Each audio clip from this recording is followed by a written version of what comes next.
الحمد لله نحمده ونستعينه ونستغفره ونؤمن به ونتوكل عليه ونعوذ بالله من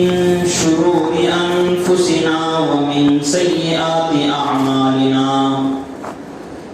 من يهده الله فلا مضل له ومن يضلله فلا هادي له ونشهد أن لا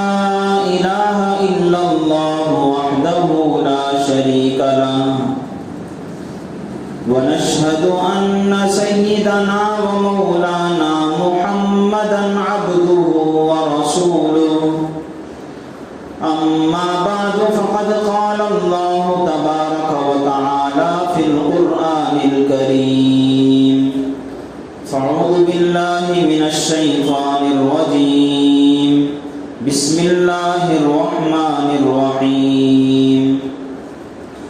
لقد من الله على المؤمنين إذ بعث فيهم رسولا من أنفسهم يتلو عليهم آياته ويزكيهم ويعلمهم الكتاب والحكمة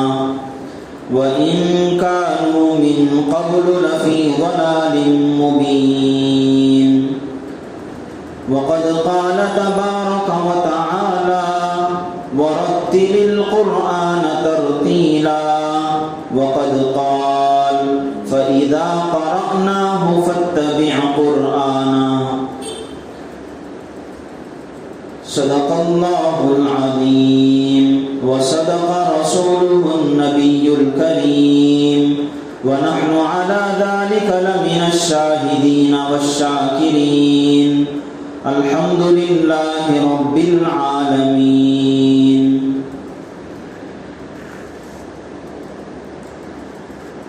بزرگان محترم،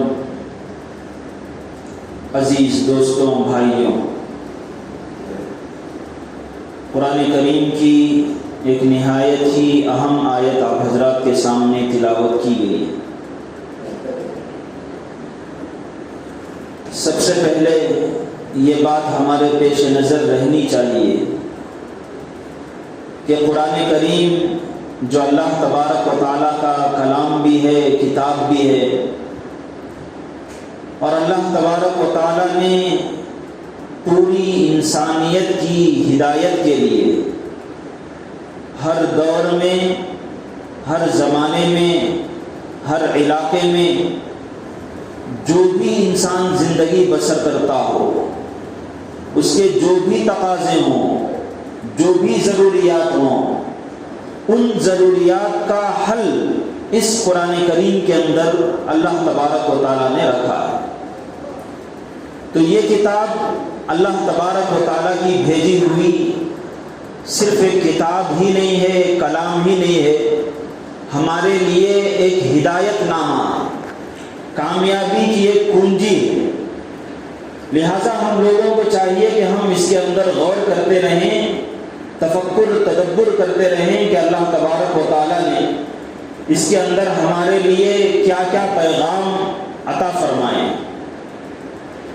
یہ جو آیت آپ حضرات کے سامنے پڑھی گئی، اس کے اندر اللہ تبارک و تعالیٰ نے اپنے ایک احسان کا تذکرہ فرمایا ہے، اپنی ایک خاص نعمت کا ذکر فرمایا ہے۔ ویسے تو اس دنیا کے اندر، اس کائنات کے اندر اللہ تبارک و تعالیٰ نے جو چیزیں بھی پیدا کی ہیں،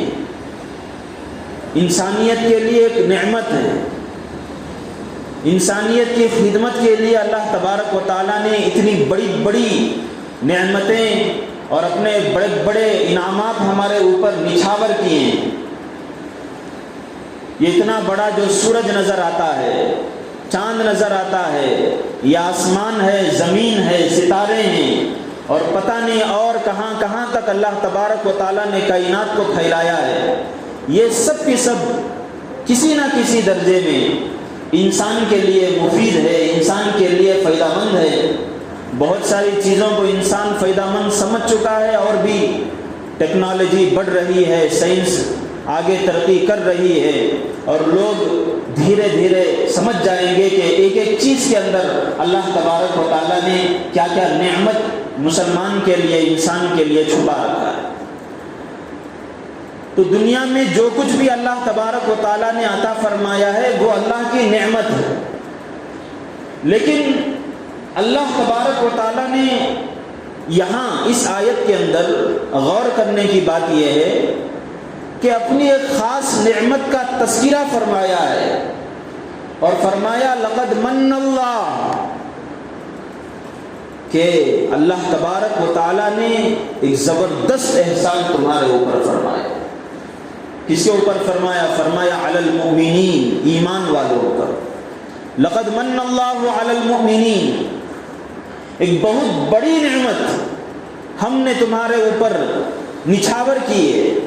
وہ کیا نعمت ہے؟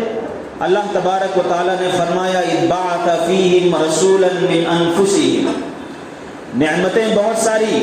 ان میں سے ایک سب سے عظیم نعمت یہ ہے کہ اللہ تبارک و تعالیٰ نے فرمایا کہ ہم نے تمہارے درمیان ایک رسول کو بھیجا، ایک پیغمبر کو بھیجا۔ ہمیں دولت نصیب ہوتی ہے تو ہم سمجھتے ہیں کہ یہ ہمارے لیے احسان ہے، نعمت ہے۔ کسی کو مکان مل گیا سمجھتا ہے کہ اللہ کی نعمت ہے، کسی کو صحت نصیب ہو گئی سمجھتا ہے کہ اللہ کی نعمت ہے، کسی کو اللہ تبارک و تعالیٰ نے اولاد عطا فرما دی سمجھتا ہے کہ اللہ کی نعمت ہے۔ اللہ تبارک و تعالیٰ کہتے ہیں کہ ہم نے تمہارے اوپر ایک اور احسان کیا ہے، ایک نعمت عطا فرمائی ہے، اور وہ احسان اور نعمت یہ ہے کہ تمہارے درمیان اللہ تبارک و تعالیٰ نے ایک رسول کو، ایک پیغمبر کو بھیجا ہے۔ معلوم ہوا کہ رسول، ایک پیغمبر قوم کے لیے ایک بڑی دولت ہوتی ہے، قوم کے لیے ایک بڑی نعمت ہوتی ہے، قوم کے لیے بڑا انعام ہوتا ہے، ایک رحمت ہوتی ہے، ایک برکت ہوتی ہے۔ اس لیے کہ اللہ تبارک و تعالیٰ سے لے کر احکام انسانیت تک پہنچانے والی ذات وہ رسول اور پیغمبر کی ہوتی ہے۔ یہ ذات اللہ تبارک و تعالیٰ کا اور ہمارے درمیان ایک واسطے کے طور پر کام کرتی ہے۔ اللہ تبارک و تعالیٰ کے پیغامات ہم تک پہنچاتی ہے۔ اس دنیا کے اندر جینے کا، مرنے کا، کھانے کا، پینے کا، ہر چیز کا سلیقہ ہمیں سکھاتی ہے۔ بھائیوں، تو معلوم یہ ہوا کہ رسول اور پیغمبر کا اس دنیا کے اندر آنا اور ہمارے سامنے اپنے اعمال کو پیش کرنا، یہ اللہ تبارک و تعالیٰ کا بہت بڑا انعام ہے، بہت بڑی رحمت ہے، نعمت، جس کا ذکر اللہ تبارک و تعالیٰ نے اس کے اندر فرمایا، کہا لقد من اللہ علی المؤمنین اذ بعث فیہم رسولا، کہ اللہ تبارک و تعالیٰ کا بڑا احسان ہوا، بڑا انعام ہوا کہ اس نے مومنین کے درمیان، مسلمانوں کے درمیان ایک زبردست پیغمبر بھیجا، ایک زبردست نبی بھیجا، ایک رسول کو انسانوں کے درمیان مبعوث فرمایا۔ تو اتنی آیت سے یہ پتہ چلا کہ اللہ تبارک و تعالیٰ کی طرف سے جو نعمتیں ملی ہیں ان میں سے ایک بڑی نعمت پیغمبر ہے، رسول ہے۔ اس کے بعد اللہ تبارک و تعالیٰ نے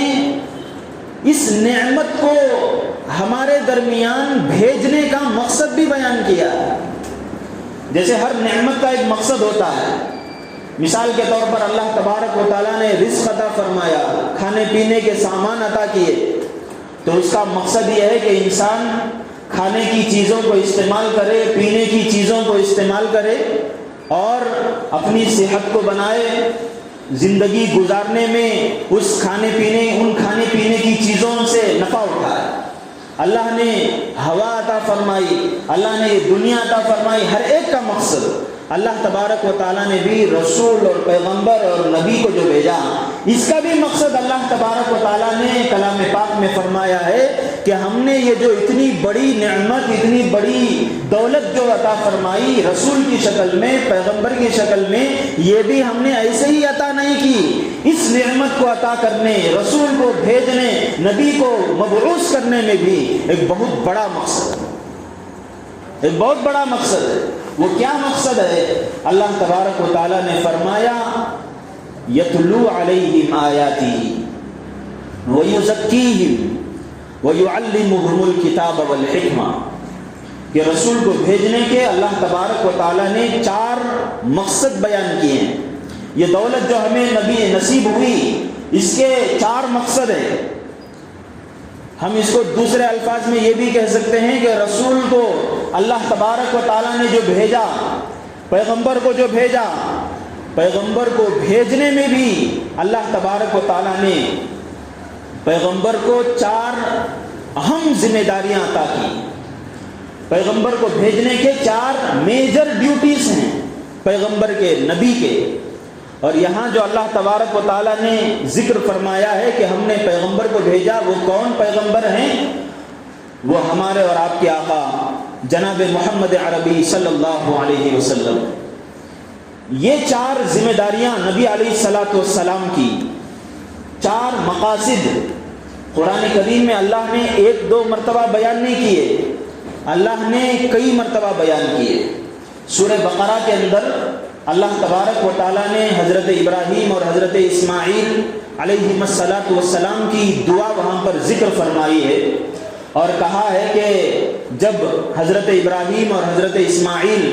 کعبۃ اللہ کو تعمیر کر دیے، دنیا کے اندر اللہ تبارک و تعالیٰ کا گھر بنا دیا گیا، بنانے کے بعد ایک بہت بڑی سعادت مندی تھی، خوش نصیبی تھی پیغمبر کی، حضرت ابراہیم کی، حضرت اسماعیل کی، کہ اللہ تبارک و تعالیٰ نے کعبے جیسی عظیم نعمت بنائی ان کے ذریعے سے۔ اس کے بعد حضرت ابراہیم اور حضرت اسماعیل اللہ کی بارگاہ میں ہاتھ اٹھا کر دعا کرتے ہیں، شکر ادا کرتے ہیں کہ اللہ آپ نے ہمارے سے ایسا عظیم کام لے لیا کہ آپ کا گھر ہمارے ہاتھوں سے تعمیر کرا لیا۔ ورنہ یہ جو کعبۃ اللہ ہے، تاریخ کے اندر لکھا ہوا ہے کہ دنیا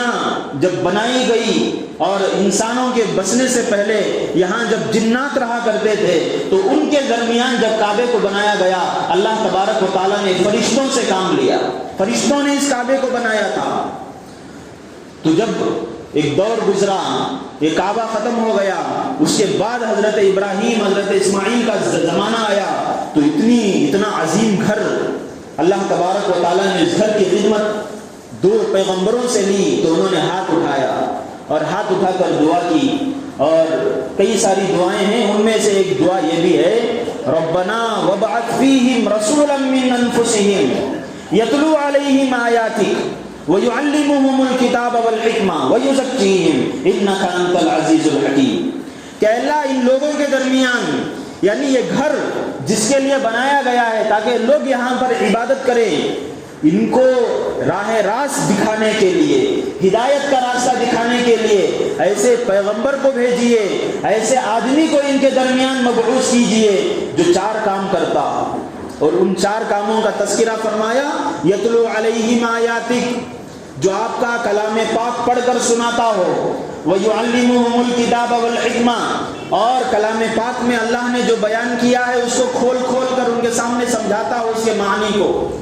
اور حکمت کی تعلیم دیتا ہو، وَيُزَكِّيهِمْ، اور دلوں کو صاف کرتا ہو۔ یہ 4 چیزیں اللہ تبارک و تعالیٰ نے یہاں بیان فرمائی۔ پھر اللہ نے بیان فرمایا سورہ بقرہ کے اندر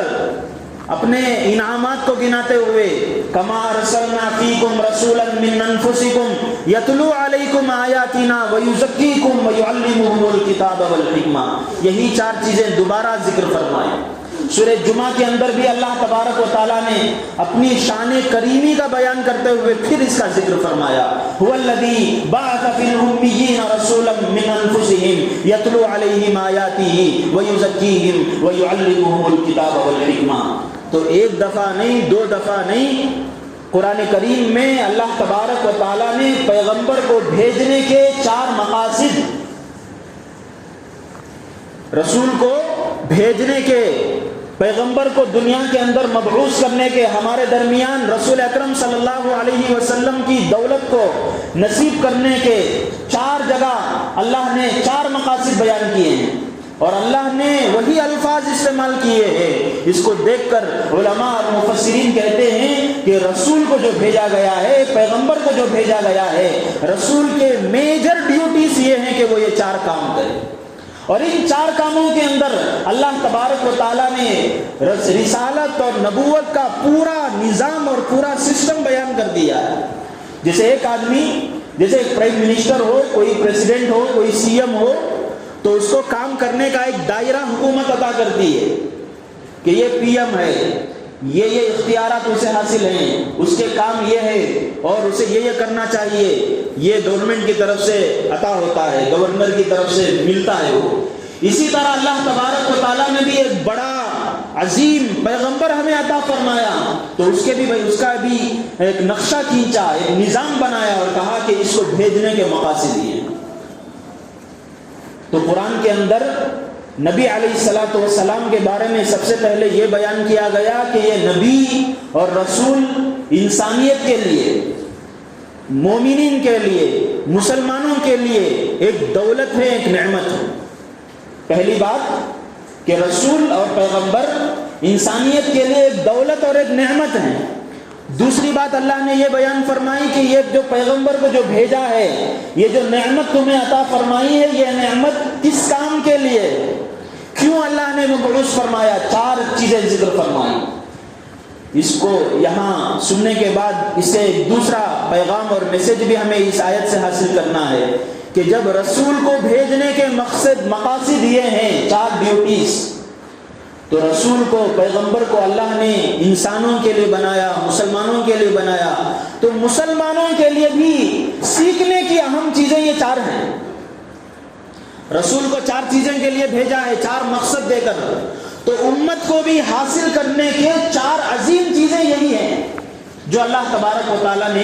یہاں بیان فرمائی ہیں کہ یہ جو نعمت میں تمہیں دے رہا ہوں نبی کی شکل میں، رسول کی شکل میں، ان 4 چیزوں کے لیے، تو امت کے لیے بھی، امت کا بھی اللہ تبارک و تعالیٰ نے کام بتا دیا کہ تمہارا بھی کام یہ ہے کہ اس نعمت سے یہ چیزیں حاصل کرو، اس کو جو ہم نے یہ کام عطا کیے ہیں ان کاموں سے تمہیں یہ 4 فائدے حاصل کرنا۔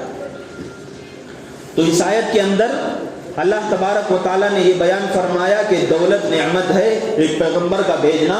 4 چیزیں عظیم ہیں، میجر ڈیوٹیز ہیں پیغمبر کی، اور پھر امت کی بھی 4 میجر ڈیوٹیز ہیں۔ جب رسول کو بھیجنے کا یہ مقصد، تو امت کو سیکھنے کے بھی یہی مقاصد ہوتے ہیں کہ امت کو رسول سے جو سیکھنا ہے وہ یہ چیزیں، اور وہ چیزیں کیا ہیں؟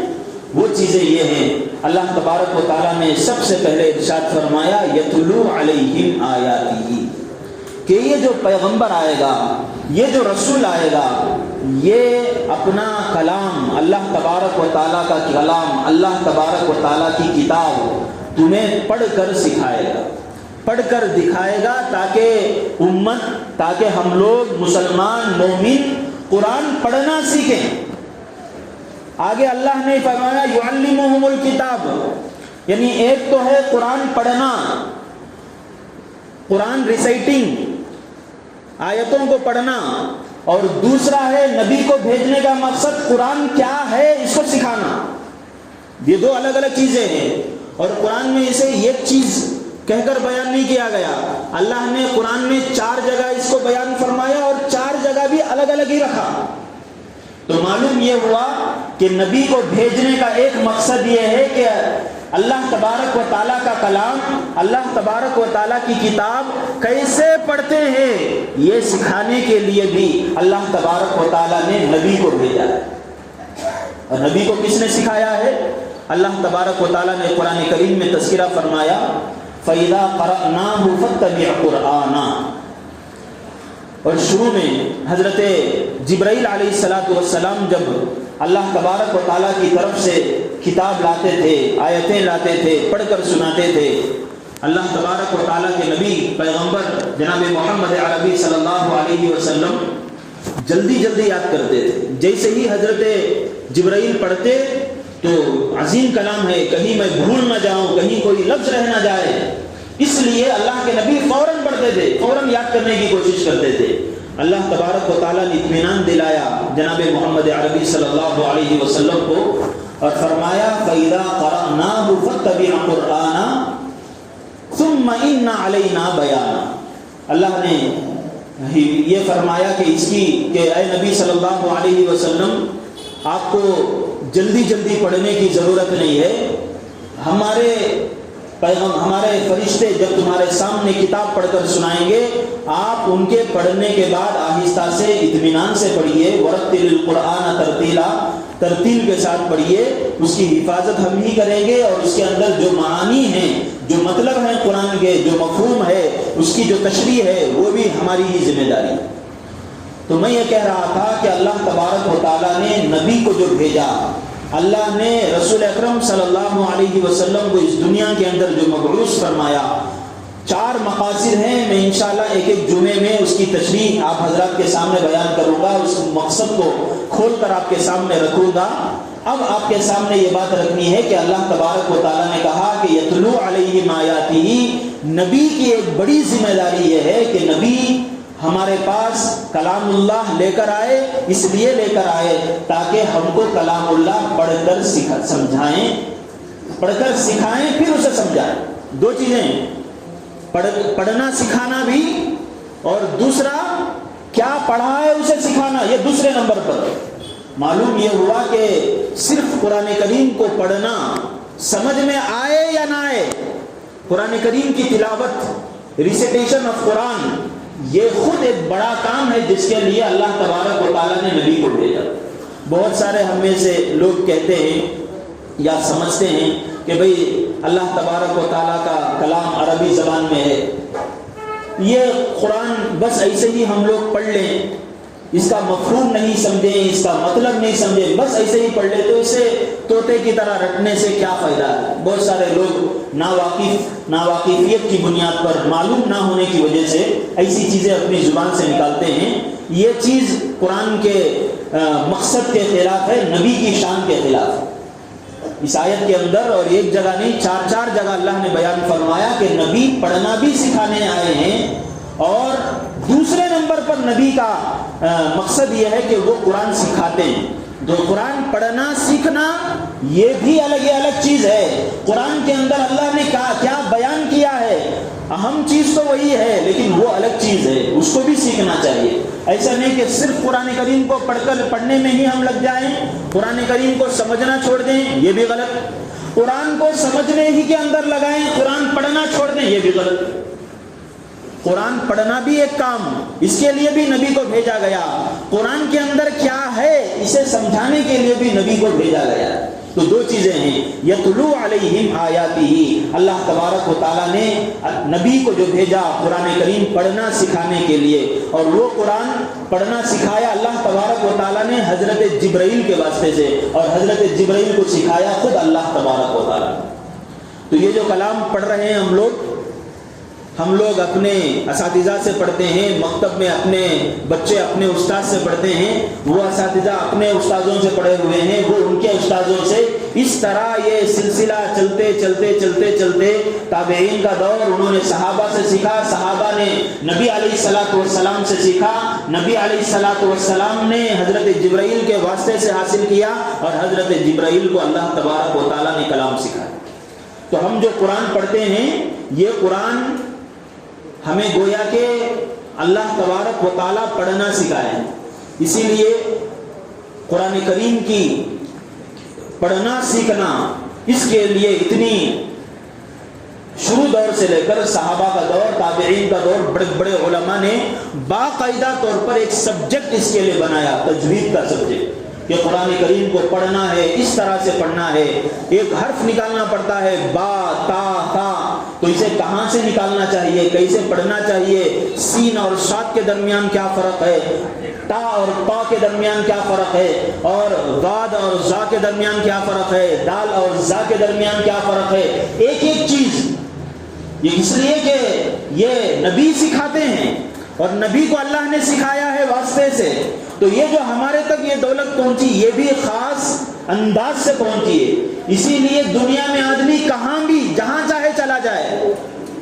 مختلف دنیا کے اندر زبانیں ہیں، انگریزی زبان ہے، اردو زبان ہے، خود اردو زبان کو لے لیجئے، الگ الگ انداز سے اردو زبان بولی جاتی ہے،